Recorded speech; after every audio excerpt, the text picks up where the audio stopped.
The different municipalities comprising Mountain Province in the Cordillera Administrative Region or CAR. Mountain Province has the municipality of Bontoc as its provincial center or provincial capital.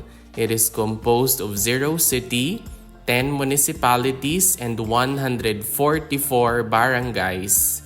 It was founded on August 18, 1908. The total land area is 2,157.38 kilometers squared or 832.97 square miles. Mountain Province is bordered clockwise from the north by Kalinga, Isabela, Ifugao, Benguet, Ilocos Sur, and Abra.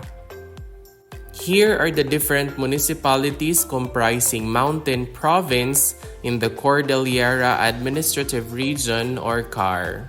We have the municipality of Barlig with 11 barangays, municipality of Bauco with 22 barangays, municipality of Besao with 14 barangays, municipality of Bontoc, which also serves as the provincial center or provincial capital with 16 barangays, municipality of Natunin with 11 barangays, municipality of Paraceles with 9 barangays, municipality of Sabangan with 15 barangays, and the municipality of Sadanga with 8 barangays.